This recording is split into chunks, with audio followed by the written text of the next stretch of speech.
जय जय राम राम कृष्ण हरि जय जय राम राम कृष्ण हरि जय जय राम कृष्ण हरि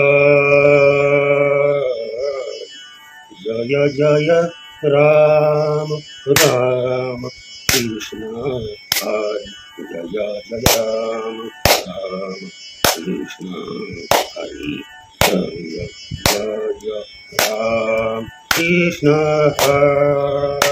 हा स्वर जेवढा वाढवता येईल तेवढा अंतस्थ होऊन जर हे भजन तुम्ही जर म्हटलं, अगदी सर्वांना सांगतो, तुम्ही काय खाताय त्याला अजिबात महत्व नाही, तुम्ही मुखाने काय गाताय याला महत्व आहे.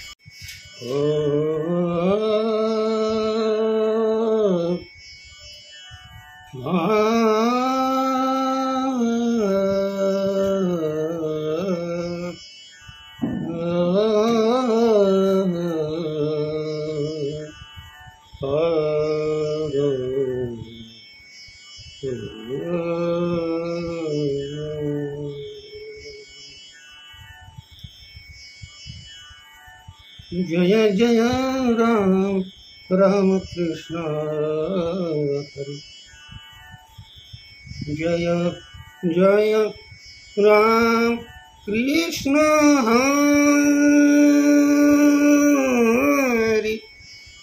जय जय राम राम कृष्ण हरि जय जय राम राम कृष्ण हरि जय जय राम कृष्ण हरि हरि जय जय राम राम कृष्ण हरि जय जय राम राम कृष्ण हरि जय जय राम कृष्ण हरि. ज्यांना हे वर म्हणता येत नाही या लोकांसाठी जय जय राम राम कृष्ण जय जय राम राम कृष्ण जय जय राम कृष्ण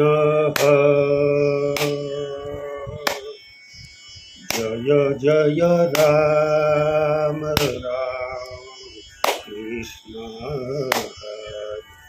जय जय राम राम कृष्ण जय जय राम कृष्ण हरि. हा स्वर आहे शेवटचा. कृष्ण हरि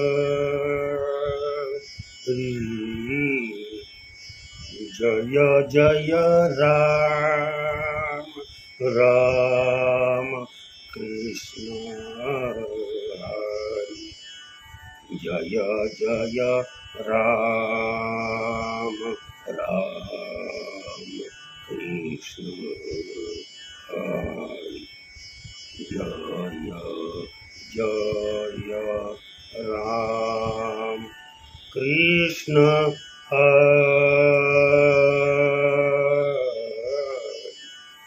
जय जय राम राम कृष्ण हरि जय जय राम राम कृष्ण हरि जय जय राम कृष्ण हरि.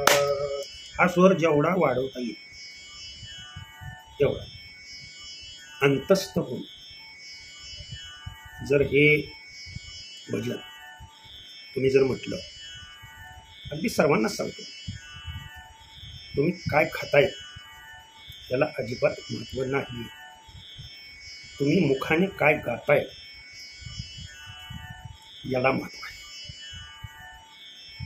आलं का लक्षात? ह्याला फक्त पथ्य एवढंच आहे, आणि ते पथ्य म्हणजे लक्ष विचलित न करता अंतस्थ व्हायचं, आणि सकाळी मोजून अगदी वेळ लावून कमीत कमी 5 मिनिटं, जास्तीत जास्त 10 मिनिटं सकाळी उठल्यानंतर उठल्या अंतरुणामध्ये किंवा शांत स्थळी बसून हे जर तुम्ही म्हटलं, एवढं जास्तीत जास्त तुम्हाला लांबवता येईल, अंतरा वाढवता येईल तेवढं वाढवा. येतं का? जेवढी तुम्ही अंतरा वाढवाल तेवढी तुमची हार्टची आणि पॅनक्रियाज सायंटिफिक दृष्ट्या शास्त्रीय कारणासह विज्ञानासह हे मी सांगतो. हे विज्ञान माझ्या संत महात्म्यांनी 700-750 वर्षापूर्वी सांगून गेले. माऊलींच्या नंतर आलं का लक्षात? जे भोग आहेत, भोग, रोगाची उत्पत्ती भोगापोटी, हे लक्षात ठेवा. आणि हा भोगच जर नाहीसा केला, आलं का लक्षात? पूर्णता नाहीसा करू शकत नाही, परंतु हा भोग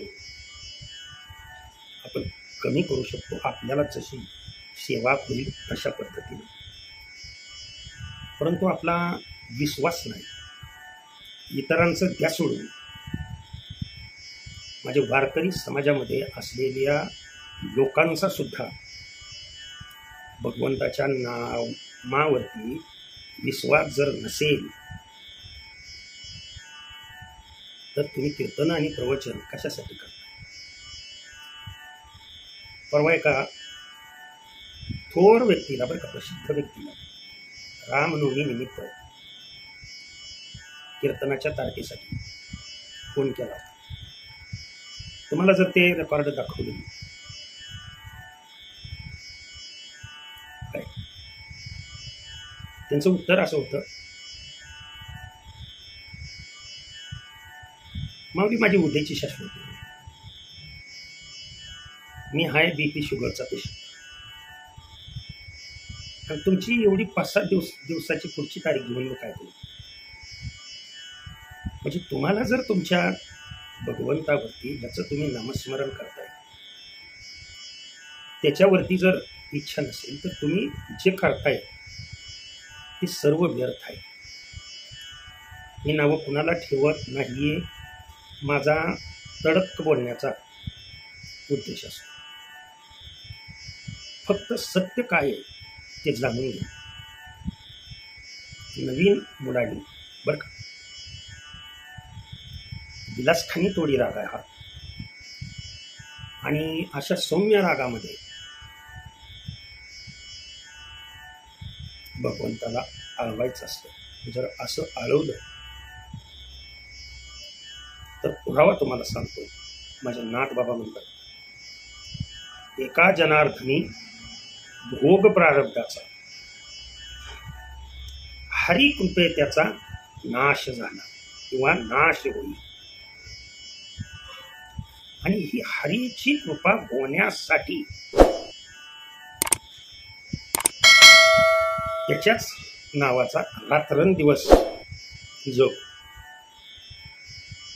कमीत कमी पहा, 4 प्रकारच्या एकूण वाणी, त्याच्यामध्ये ही वैखरी जिभेवर जी बसलेले, लक्षात येते तुमच्या, परा बेंबीच्या इथे त्याच्यावर आलं की पश्चंती, आणि इथं ही मध्यम. तुम्हाला सांगू का, तर फक्त तुम्ही 1 महिना करा, 1 महिना करा, तुम्ही फक्त हे 1 महिना करा. तुमची वैखरी वाणी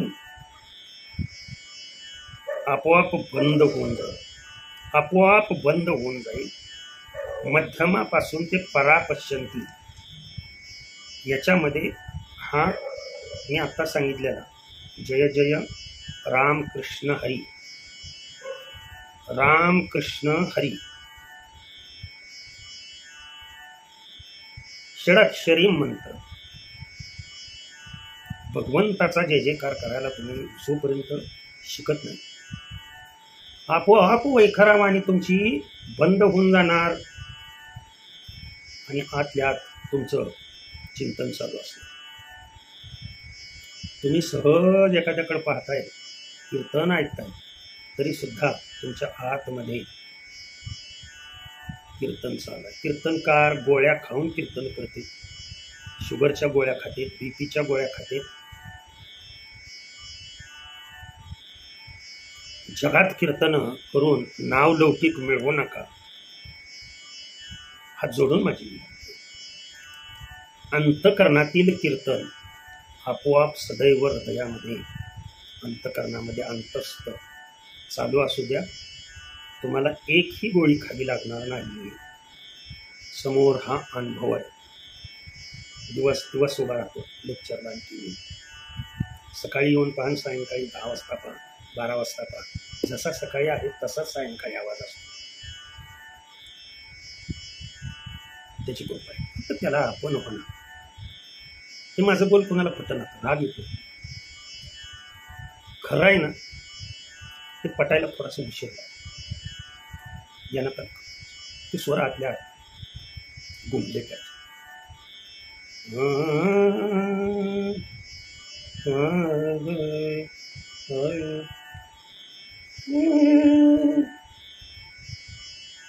उंच आवाजात म्हणायचा म्हणता येत नसेल तर खालच्या आवाजात म्हणा. जय जय राम राम कृष्ण. काय सांगतोय मी? ही टाळी वाजवायला सांगतोय. नीट लक्ष द्या मी काय म्हणतोय ते. या हातामध्ये सर्व शरीर आहे आपलं. ध्यानात आलं का? या हातामध्ये आणि या हातामध्ये सर्व शरीर आहे. हे समजून घ्या. समजून सांगतोय मी, समोर लक्ष द्या. हो का? असं उभा राहिला तुम्ही तर हे जे येतं, हे अंगठा जो येतो, लक्षात येते का तुमच्या? हो का? मी असं सांगतोय तुम्हाला. अंगठा जो येतो, अंगठा, हे तुमचं डोकं आहे. लक्षात ठेवा. हे मधल्या हे 2 पाय आहेत. देण्यात आलं का तुमच्या? आणि हे 2 हात आहेत. नीट लक्ष द्या. तुमचं डोकं दुखू द्या, कितीही डोकं दुखू द्या, फक्त अंगठा दाबा तुम्ही. अंगठा, डोक्याला हात सुद्धा लावू नका. अंगठा दाबायला लावा दुसऱ्याला. एका क्षणात तुमचं डोकं राहतं. कशासाठी ते सांगा. हे सर्व जेवढं हे वाईट असतं, ही टाळी कशासाठी सांगायला तेव्हा हे तिथे हे असं झाल्यामुळं या ठिकाणी हार्टच्या ज्या शिरा आहेत येतं लक्षात. हे ज्या वेळेला असं पडतं येतं, त्यावेळेला जेवढ्या शरीरातल्या शिरा येत्या, नर्व आहेत, मग त्या न्यूरॉन्स असू द्या किंवा लिम्फॅटिक नर्व असू द्या, सर्व प्रकारच्या नाड्या तुमच्या चैतन्यमय होतात आणि दिवसभर अंगामध्ये तुमच्या चैतन्य राहतं. फक्त 1 महिना तुम्ही हे करा. तुमची वैखरी आपोआप बंद होते का नाही ते पहा. मात्र आतमध्ये चिंतन चालूच असतं. तुका म्हणे वाणी घेऊ आता गेली धनी. लक्षात आलं? मी पुराव्याशिवाय बोलत नाहीये. दोन्हीच्या दोन्ही पुरावे सांगितले. रोग नष्ट करायचा असेल तर प्रारब्धाचे भोग नाहीसे करा. आणि प्रारब्धाचे भोग नाहीसे करण्यासाठी एकमेव गोळी आहे, ती आहे राम कृष्ण हरी. राम, प्रत्येक शब्दाला सायंटिफिक रिझन आहे, ते आता मी इथं सांगत असतो. फक्त हात जोडून विनंती, गळ्यात माळकरी असणारांनी तर करायचंच आहे.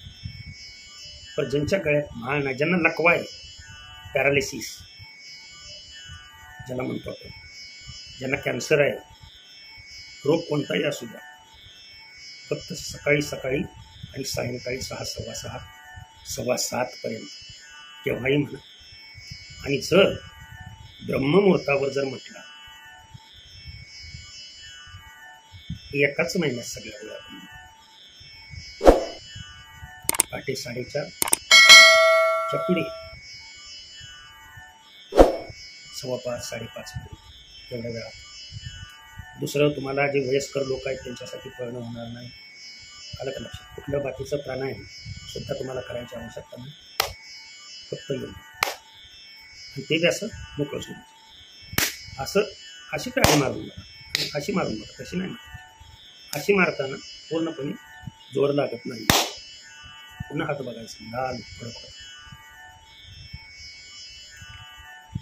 भगवंतानी जो निरोप जी सुचवलं ते मी सांगण्याचा प्रयत्न केला. प्रत्येकाला आवडेलच अशी कधीच इच्छा मी ठेवत नाही.